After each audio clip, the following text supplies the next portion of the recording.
வணக்கம். இன்றைக்கி நம்ம பார்க்க போகிற சமையல் என்னென்னு பார்த்திங்கன்னா, ஒரு 6 வகையான டயட் ரெசிபி தான் பார்க்க போகிறோம். இது வந்து சுகர் லெவல் கண்ட்ரோல் பண்ணுறதுக்கும் உடல் எடை குறைக்கிறதுக்கும் இந்த 6 ரெசிபியும் ட்ரை பண்ணி பாருங்கள். உங்களுக்கு நல்ல ரிசல்ட் கிடைக்கும். இது எல்லாமே பார்த்திங்கன்னா ரொம்ப ஈஸியாகவும் இருக்கும், சிம்பிளாகவும் இருக்கும். நார்மலாக நீங்கள் சாப்பிட்ற ஃபுட்டோட இதையும் வந்து நீங்கள் ரெகுலராக எடுத்துகிட்டு வந்தீங்கன்னா உங்களுக்கு நல்ல கண்ட்ரோலுக்கு வரும். ஸோ வாங்க இந்த 6 ரெசிபியும் எப்படி செய்யலாங்கிறத பார்க்கலாம். இப்போ ஒரு சின்ன குக்கர் எடுத்துக்கலாம். இதில் வந்து ஒரு கைப்பிடி அளவுக்கு பாசிப்பருப்பு சேர்த்துக்கலாம். இது கூடவே ஒரு 2 டேபிள் ஸ்பூன் வர மாதிரி கடலைப்பருப்பு சேர்த்துக்கலாம். அதை நல்லா கழுவிட்டு வந்துடலாம். இப்போ அது நல்லா முங்குற அளவுக்கு தண்ணி சேர்த்துக்கலாம். சேர்த்துட்டு ஒரு 2 விசில் விடணும். ரொம்ப அப்படியே குழஞ்சி வரக்கூடாது. இப்போ இதில் 2 சொட்டு எண்ணெய் விட்டுக்கலாம், பொங்கி ஊற்றாமல் இருக்கிறதுக்கு. ஒரு 1/4 டீஸ்பூன் போல் மஞ்சள் தூள் சேர்த்துக்கலாம். இப்போ இதை மூடி வச்சிடலாம். மூடிட்டு 2 விசில் விட்டால் போதும்.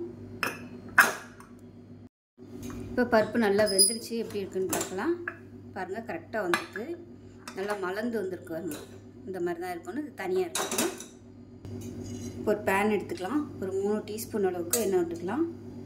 சும்மா வெங்காயம் தக்காளி வதக்கிறதுக்காக மட்டும் எண்ணெய் விட்டுக்கலாம். லாஸ்ட்டாக நம்ம தாளிப்பு கொடுக்க போகிறோம்.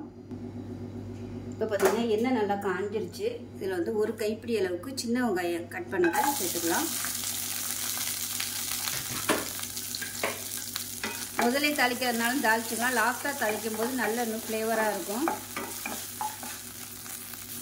இது கூடவே 2 பச்சை மிளகாயை உடச்சிட்டு சேர்த்துக்கலாம். வெங்காயம் லேசாக உதங்கினா போதும். மீடியம் சைஸாக ஒரு தக்காளியில் பாதி சேர்த்துக்கலாம். லைட்டாக புளிப்பு டேஸ்ட்டுக்காக தான். சில பேர் கூட்டுக்கு வந்து தக்காளி சேர்க்க மாட்டாங்க. சேர்த்திங்கன்னா நல்லாயிருக்கும். அது ஒரு டேஸ்ட்டில் இருக்கும். லைட்டாக அந்த புளிப்பு டேஸ்ட்டோடு இருக்கும். இல்லைன்னா ரொம்ப மைல்டாக சப்புன்னு இருக்க மாதிரி இருக்கும். இப்போ சுரக்காய் சேர்த்துக்கலாம். வெங்காயம் தக்காளி நல்லா வதங்கிருச்சு. மீடியம் சைஸாக ஒரு சுரக்காயில் பாதி எடுத்துருக்கேன். தோல் எடுத்துகிட்டு சிவி குட்டி குட்டியாக கட் பண்ணிட்டு இருக்கதை சேர்த்துக்கலாம்.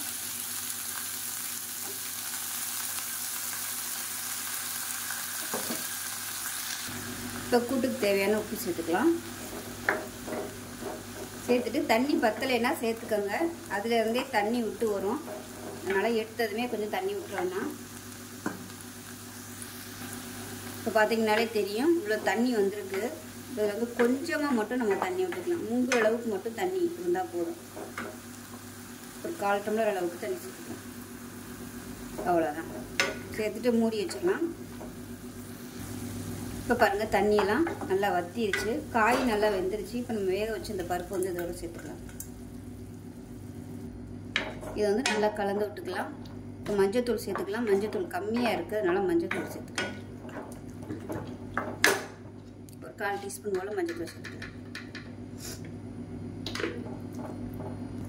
இப்போ வீட்டில் வச்சுருக்க குழம்புத்தூள் வந்து கொஞ்சமாக சேர்த்துக்கலாம். ஒரு 1/4 டீஸ்பூன் போல் சேர்த்துக்கோங்க. இது வந்து சும்மா அது ஃப்ளேவருக்காகவும் டேஸ்ட்டுக்காகவும் தான். இல்லைன்னா நீங்கள் வெறும் சீரகத்தூள் கூட சேர்த்துக்கலாம். ஒரு 2 நிமிஷம் கொதிக்கட்டும்.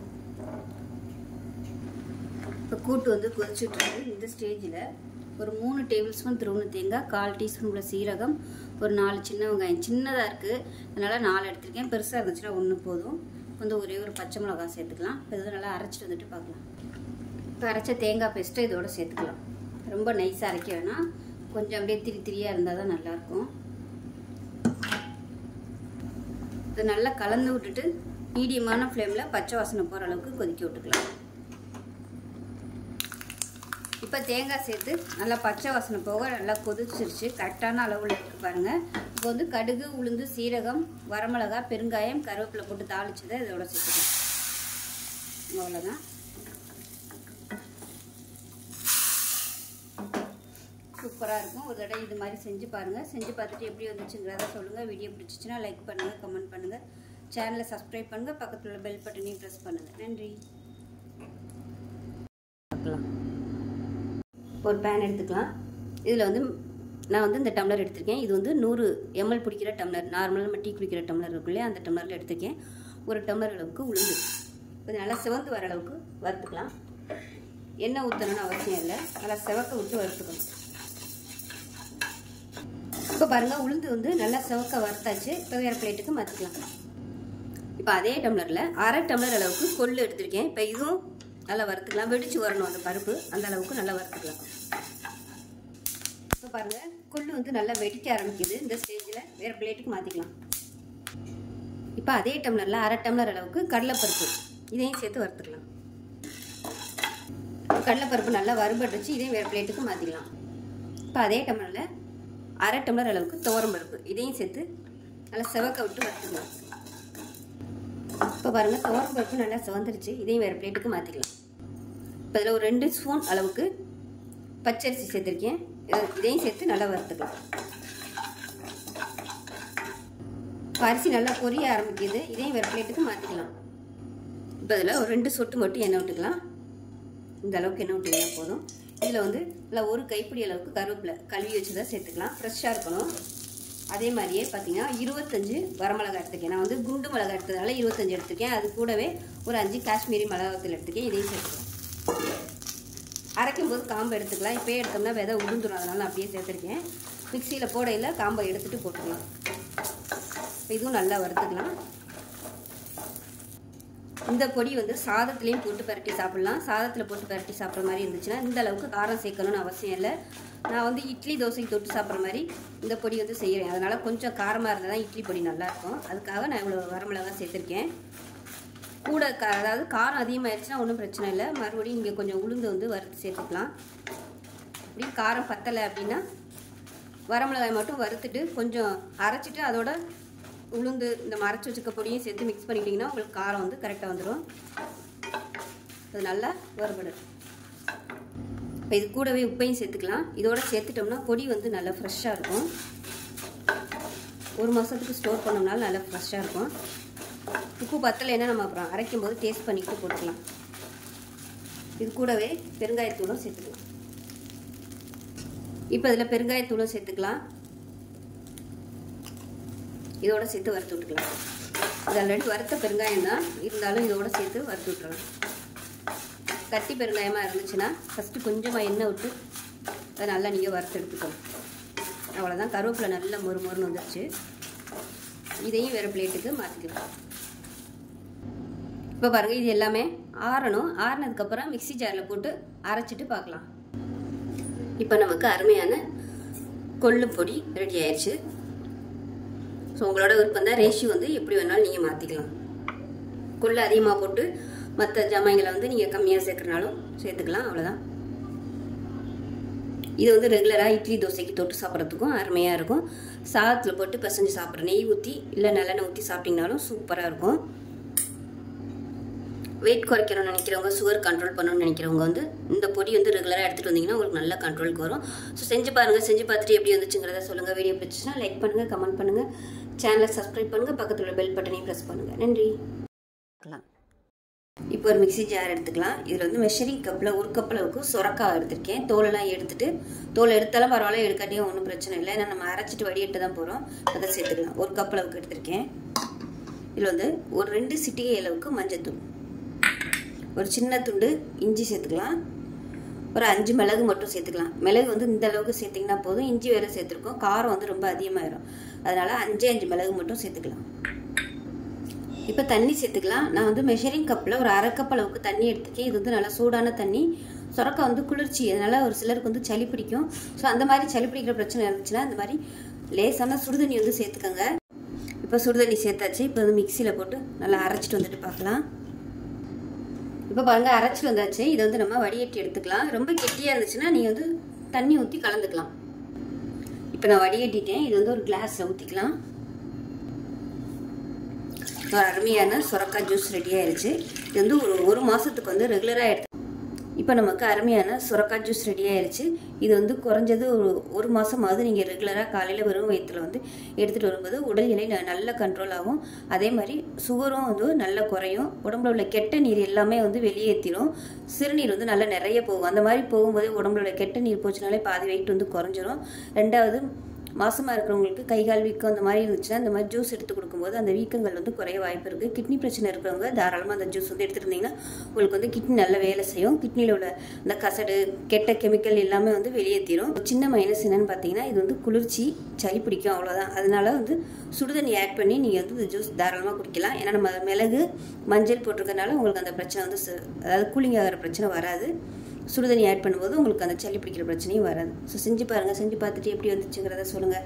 வீடியோ பிடிச்சிச்சின்னா லைக் பண்ணுங்கள், கமெண்ட் பண்ணுங்கள், சேனலை சப்ஸ்கிரைப் பண்ணுங்கள், பக்கத்தில் உள்ள பெல் பட்டனை ப்ரெஸ் பண்ணுங்கள். நன்றி. எடுத்துக்கலாம். பேன் சூடானதும் தேவையான அளவுக்கு பட்டர் சேர்த்துக்கலாம். இதுக்கு பதிலாக நீங்கள் எண்ணெய் சேர்க்குறனாலும் சேர்த்துக்கலாம். பட்டர் சேர்த்திங்கன்னா டேஸ்ட்டு நல்லாயிருக்கும். எண்ணெய் சேர்க்குறது பதிலாக நம்ம பட்டர் சேர்த்தோம்னா நல்லது தான். இப்போ பார்த்திங்கன்னா பட்டர் நல்லா சூடாயிடுச்சு. இப்போ சின்னதாக ஒரு 3 துண்டு அளவுக்கு பட்டை சேர்த்துக்கலாம். பட்டை பொரிய ஆரம்பிக்கவும் ஒரு 3 பல் பூண்டு வந்து பொடியாக கட் பண்ணி வச்சுருக்கேன், அதை சேர்த்துக்கலாம். அது கூடவே இஞ்சி வந்து அதுவும் பொடியாக கட் பண்ணி வச்சுருக்கேன், அதையும் சேர்த்துக்கலாம். பூண்டு அதிகமாகவும் இஞ்சி வந்து கம்மியாகவும் எடுத்துக்கோங்க. இது நல்லா வதங்கட்டும். பட்டர் சேர்த்துட்டு ரொம்ப சூடாக விட்டுறாதீங்க. மிதமான சூட்லேயே தான் எல்லாத்தையும் சேர்க்கணும். அதே மாதிரி காய்கறிலாம் ரொம்ப வதக்கணும்னு அவசியம் இல்லை, அரை வேக்காடில் தான் இருக்கணும். இப்போ பாருங்கள் பூண்டோட ஃப்ளேவர் நல்லா வந்துருச்சு. இஞ்சி வந்து கம்மியாகவே எடுத்துக்கோங்க, அப்போ தான் அந்த பூண்டோட ஃப்ளேவர் வந்து நல்லா தெரியும். இப்போ அதில் பொடியாக நறுக்குனா பச்சை மிளகா சேர்த்துக்கலாம். நான் வந்து ஒரு 3 பச்சை மிளகா பொடியாக கட் பண்ணிட்டு சேர்த்துருக்கேன். அது கூடவே ஒரு கைப்பிடி அளவுக்கு பெரிய வெங்காயம் பொடியாக கட் பண்ணதையும் சேர்த்துக்கலாம். இப்போ இதையும் சேர்த்து நல்லா வதக்கி விட்டுக்கலாம் லேசாக. இப்போ வெங்காயம் லேசாக வதங்கிடுச்சு. இப்போ இந்த ஸ்டேஜில் காய்கறி எல்லாம் சேர்த்துக்கலாம். நான் வந்து இன்றைக்கி 3 காய்கறி தான் எடுத்திருக்கேன். அதாவது ஒரு கைப்பிடி அளவுக்கு பீன்ஸ் சேர்த்துக்கலாம். அதே மாதிரி ஒரு கைப்பிடி அளவுக்கு கேரட், ஒரு கைப்பிடி அளவுக்கு மக்காச்சோளம் எடுத்திருக்கேன், அதையும் சேர்த்துக்கலாம். இது வந்து வேக வைக்காதது தான், இதையும் சேர்த்து வதக்கிக்கலாம். இது கூட எக்ஸ்ட்ரா முட்டைக்கோசு, காலிஃப்ளவர் இதெல்லாம் கூட நீங்கள் சேர்த்திங்கன்னா நல்லாயிருக்கும். ப்ரக்கோலி கூட இதில் சேர்த்துக்கலாம். இது எல்லாத்தையும் நல்லா வதக்கிக்கலாம். இப்போ இந்த காய்க்கு தேவையான உப்பு சேர்த்துக்கலாம். காய் வதக்கும் போது கொஞ்சம் ஹை ஃப்ளேமில் வச்சுக்கோங்க. பக்கத்தில் வந்து ஒரு 2 கப் அளவுக்கு தண்ணி சூடு பண்ணி வச்சுக்கோங்க ஊற்றுறதுக்கு. இப்போ காய்கறி எல்லாமே லேசாக வதங்கிடுச்சு. பக்கத்தில் வந்து மெஷரிங் கப்பில் 2 கப் அளவுக்கு தண்ணி சூடு பண்ணி வச்சுருக்கேன். பத்த தண்ணி சேர்த்துக்கலாம். சேர்த்துட்டு கொதிக்க விட்டுக்கலாம். பார்த்தீங்கன்னா ராகி மாவும் தண்ணியும் கலந்து வச்சுருக்கேன். மெஷரிங் கப்பில் 1/4 கப் அளவுக்கு ராகி மாவு, 1/2 கப் அளவுக்கு தண்ணி, இது எல்லாமே சேர்த்துருக்கேன். இதை கட்டி இல்லாமல் கரைச்சிக்கலாம்.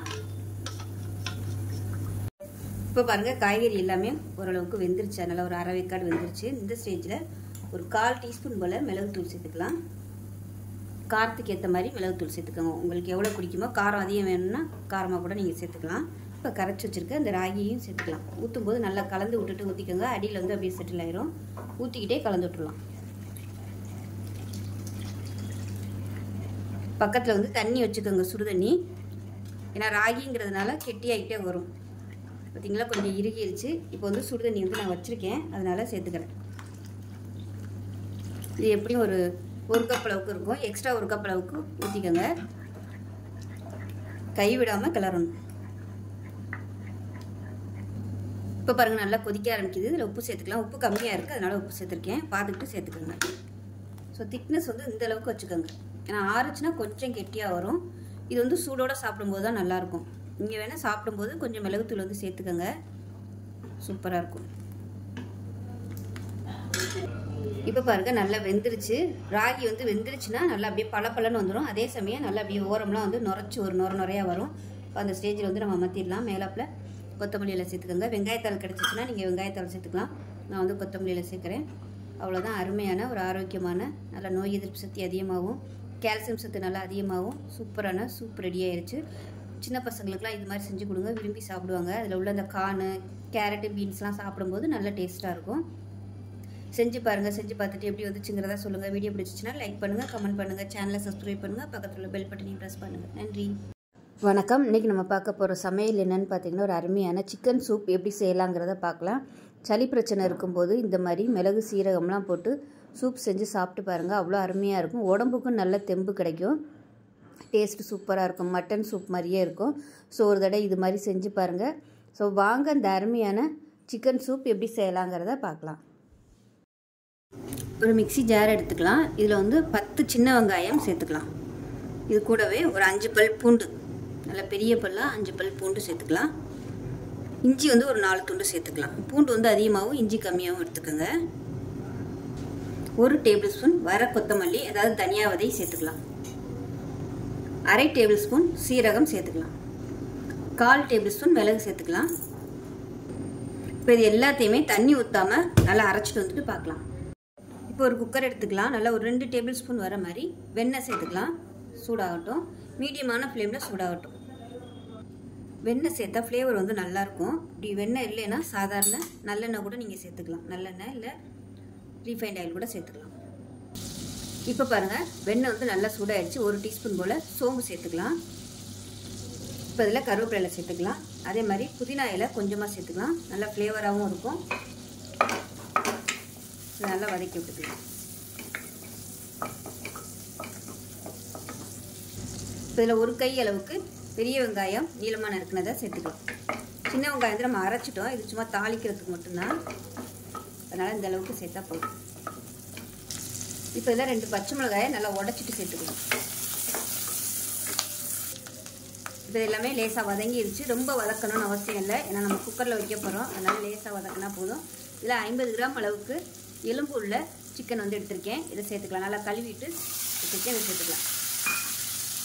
சேர்த்துட்டு நல்லா வதக்கி விட்டுக்கலாம் அந்த சிக்கனை இதை விட இன்னும் சின்ன சின்னதாக கட் பண்ணுறதுனாலும் கட் பண்ணிக்கலாம். நான் வந்து கொஞ்சம் பெருசாக தான் போட்டிருக்கேன். ஏன்னா வெந்து வரும்போதும் சுருங்கிடும். அதனால் கொஞ்சம் பெருசாக நான் போட்டிருக்கேன். உங்களோட விருப்பத்துக்கு தகுந்த மாதிரி சேர்த்துக்கோங்க. எலும்போடு சேர்த்து சூப்பு செய்யுங்க. அப்போ தான் நல்லது, நல்ல சத்து கிடைக்கும். பாருங்கள் நல்லா வதக்கி விட்டாச்சு. இப்போ இதில் மீடியம் சைஸாக ஒரு தக்காளி கட் பண்ணி வச்சுருக்கேன். அதை சேர்த்துக்கலாம்.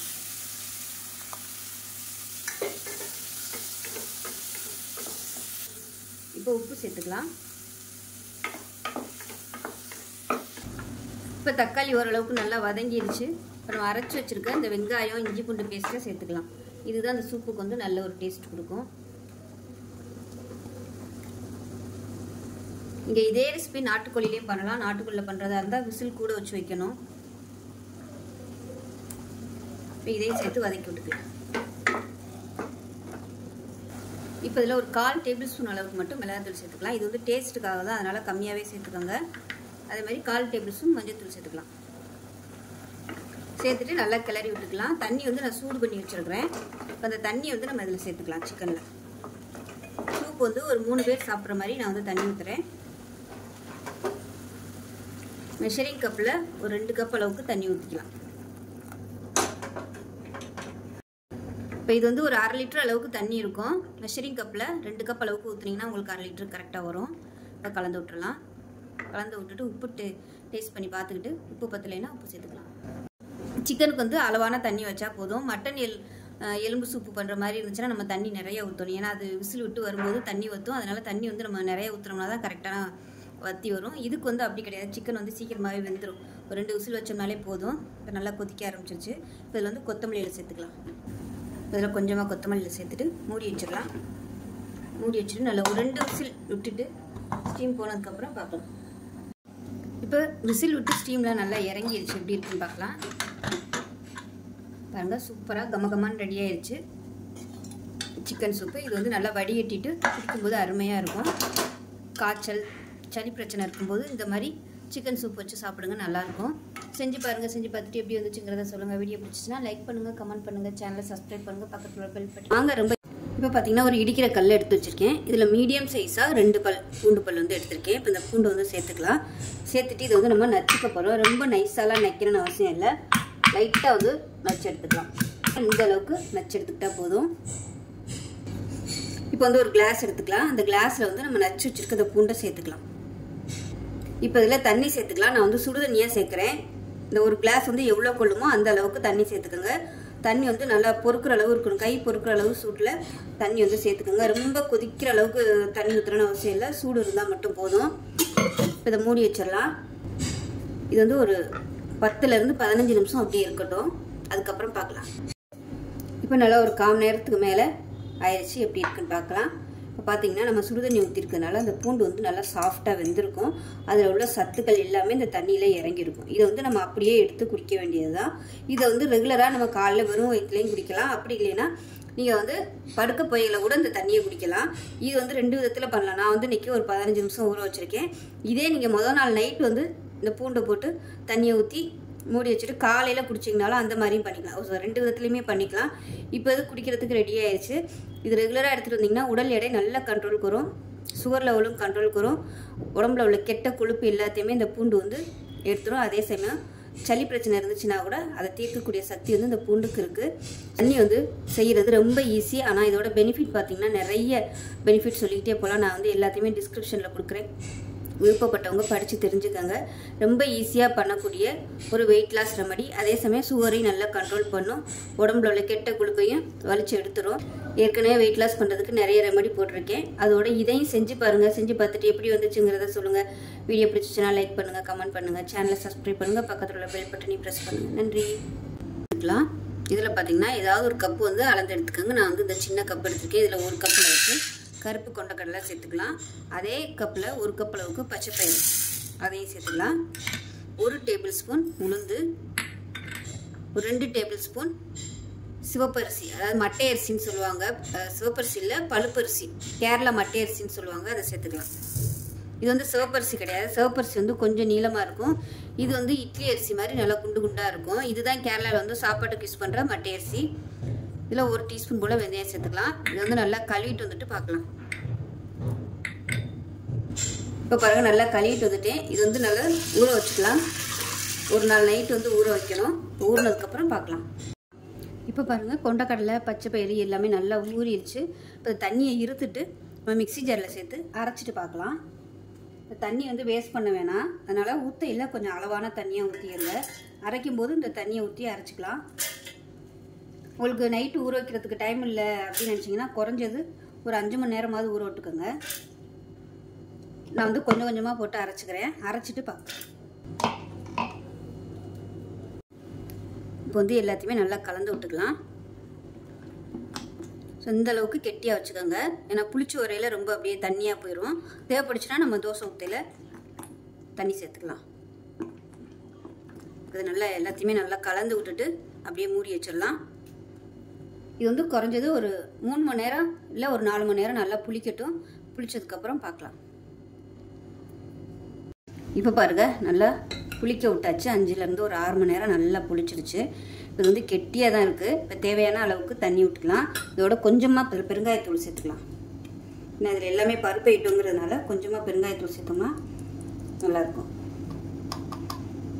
ஒரு 1/4 டீஸ்பூன் போல் பெருங்காயத்தூள் சேர்த்துட்டு கலந்துக்கலாம். இப்போ கொஞ்சமாக தண்ணி சேர்த்துக்கலாம். தோசை மாவு பதத்துக்கு தண்ணி சேர்த்துக்கோங்க. இது வந்து உடனடியாக ஊற்றுறதுனாலும் ஊற்றிக்கலாம். இந்த தோசை வந்து நீங்கள் உடனே ஊற்றுறதுனாலும் ஊற்றலாம், அது ஒரு டேஸ்ட்டில் இருக்கும். புளிக்க விட்டுட்டு ஊற்றினாலும் அது ஒரு டேஸ்ட்டில் இருக்கும். இப்போ கல் நல்லா காஞ்சிருச்சு, தோசை ஊற்றிக்கலாம். கல் ரொம்ப சூடாக இருக்கக்கூடாது. சூடாக இருந்துச்சுன்னா தோசை இழுக்க வராது. இது வந்து எவ்வளோ தூரம் நல்லா மெல்லிஸாக இழுக்க முடியுமோ அந்த அளவுக்கு இழுத்துக்கோங்க. இதுக்கு மேலாப்பில் எண்ணெய் விட்டுக்கலாம்.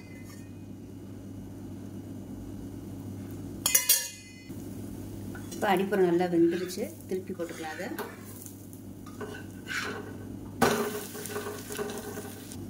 இப்போ இந்த சைடு நல்லா கிறிஸ்பி ஆயிடுச்சு. எடுத்துடலாம். பாருங்கள் எந்த அளவுக்கு வந்துருக்கும். சூப்பராக இருக்குது.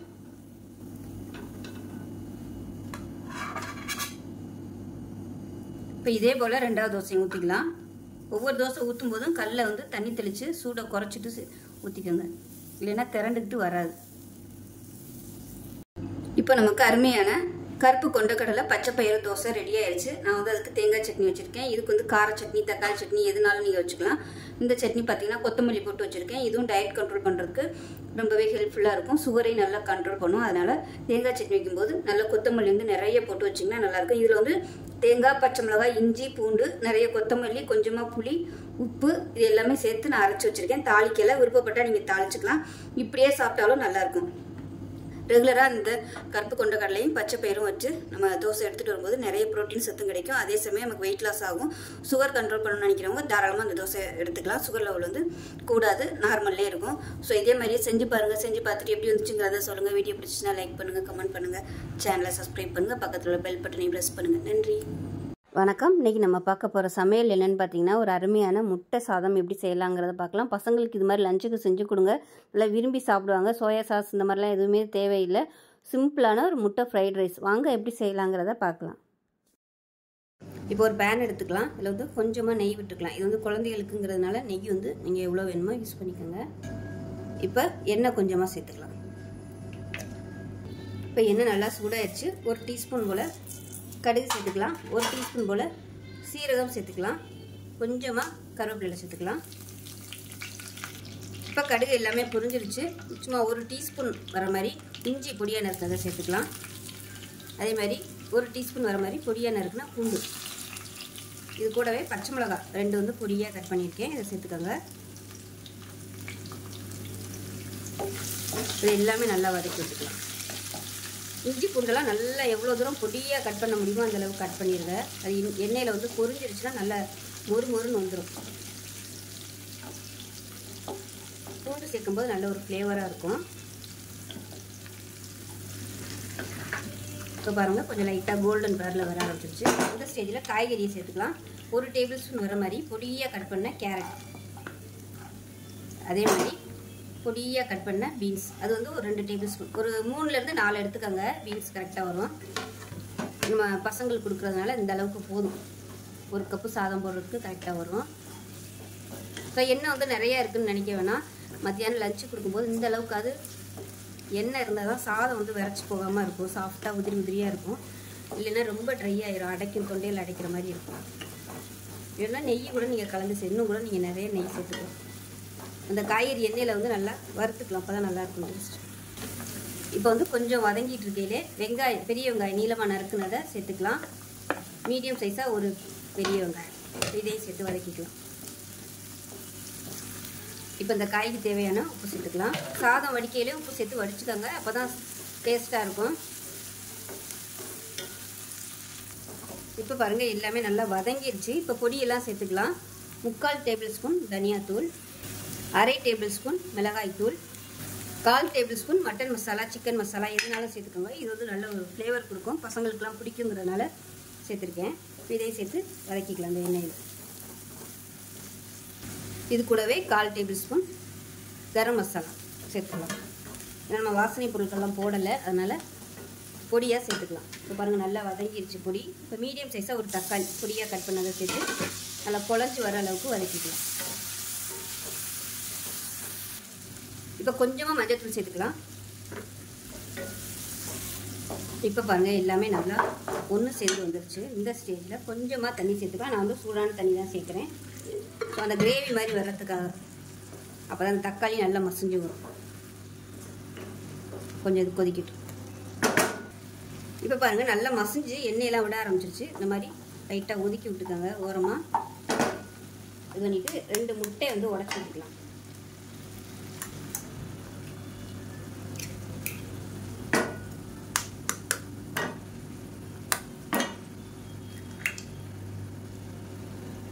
ஊற்றிட்டு நல்லா கிளறி விட்டுக்கலாம்.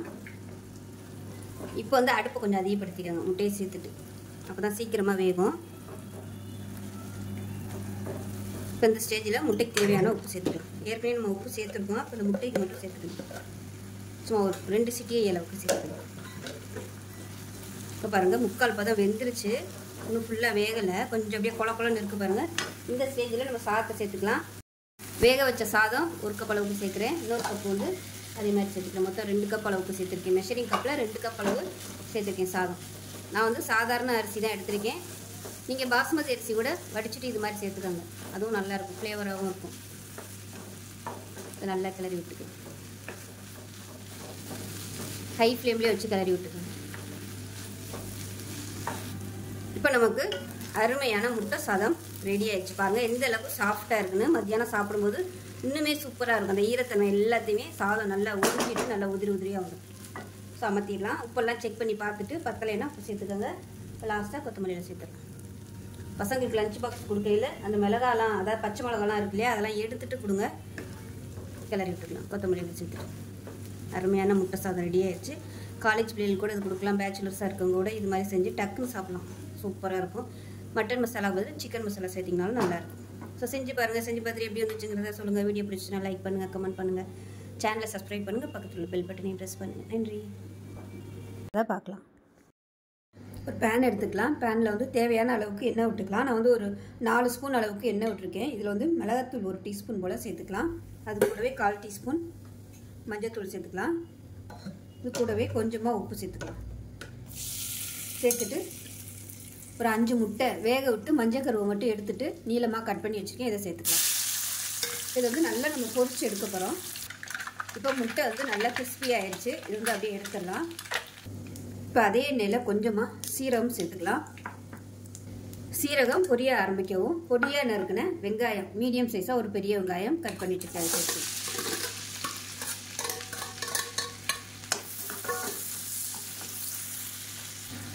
இப்போ இதில் இஞ்சி பூண்டு பேஸ்ட்டு சேர்த்துக்கலாம். நான் வந்து தண்ணி ஊற்றி அரைச்சதுனால கொஞ்சம் அதிகமாக இருக்குது. பச்சை வாசனை போக வதக்கி விட்டுக்கலாம். 1 டேபிள் ஸ்பூன் அளவுக்கு சேர்த்துக்கோங்க. இப்போ இஞ்சி பூண்டு பேஸ்ட் நல்லா வதங்கி இருக்குது. மிளகாத்தூள் வந்து சேர்த்துக்கலாம். இப்போ 1 டீஸ்பூன் போல் மிளகாத்தூள்,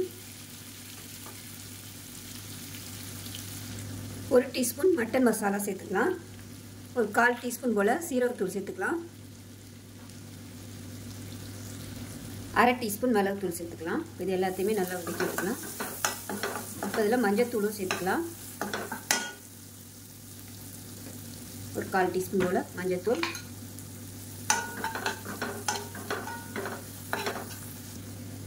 மீடியம் சைஸாக ஒரு தக்காளி அடித்து வச்சுருக்கேன் மிக்சியில் போட்டு. கொஞ்சமாக சேர்த்துக்கோங்க. ஒரு தக்காளி போதும். இப்போ இதையும் சேர்த்து நல்லா வதக்கி விட்டுக்கலாம். இப்போ மிக்சி அலசிட்டு அந்த தண்ணி வந்து கொஞ்சமாக சேர்த்துக்கலாம்.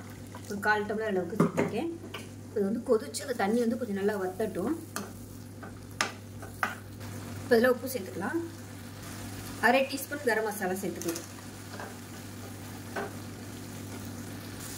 இப்போ பாருங்கள், ஓரளவுக்கு நல்லா அப்படியே தொக்கு மாதிரி வந்துருச்சு. இப்போ அந்த ஸ்டேஜில் நம்ம வறுத்து வச்சுருக்கேன். இப்போ நல்லா தொக்கு மாதிரி வந்துருச்சு. இப்போ நம்ம வறுத்து வச்சுருக்க அந்த முட்டையை சேர்த்துக்கலாம். சேர்த்து இதையும் ஒரு 2 நிமிஷம் வதக்கி வச்சுக்கலாம். காரம் வந்து உங்களுக்கு அதிகமாக பிடிக்கும்னா இன்னும் கூட நீங்கள் எக்ஸ்ட்ரா காரம் சேர்த்துக்கலாம். நான் வந்து காரம் கம்மியாக தான் கொடுத்துருக்கேன். இப்போ கொஞ்சம் அந்த மசாலாவில் நல்லா ஊறட்டும் முட்டை. இப்போ பாருங்கள், நல்லா வதக்கியாச்சு. இப்போ நம்ம மஞ்சக்கரு வந்து தனியாக எடுத்து வச்சுருந்தோம். அந்த மஞ்சக்கரு வந்து இதோட சேர்த்துக்கலாம். கடைசியாக இறக்க பொயில சேர்த்துக்கோங்க. சேர்த்துட்டு அமர்த்திடலாம். அமர்த்திட்டு லேசாக ஒரு பரட்டு விட்டுருங்க. ஏன்னா முதலே போட்டு கிண்டுனோன்னா மஞ்சக்கரு வந்து உடஞ்சி போகும். லேசாக ஒரு பரட்டி விட்டு அவ்வளோதான். அருமையான ஒரு முட்டை மசாலா ரெடி ஆயிடுச்சு. இது வந்து சப்பாத்திக்கெலாம் தொட்டு சாப்பிட்ற சூப்பராக இருக்கும். தோசைக்கெலாம் கூட தொட்டு சாப்பிட்லாம். சைடிஷாகவும் வச்சுக்கலாம். ரசம் சாதம், சாம்பார் சாதத்துக்கெலாம் அருமையாக இருக்கும். செஞ்சு பாருங்கள். செஞ்சு பார்த்துட்டு எப்படி வந்துச்சுங்கிறத சொல்லுங்கள். வீடியோ பிடிச்சுன்னா லைக் பண்ணுங்கள், கமெண்ட் பண்ணுங்கள், சேனலை சப்ஸ்கிரைப் பண்ணுங்கள், பக்கத்தில் உள்ள பெல் பட்டனை ப்ரெஸ் பண்ணுங்கள். நன்றி.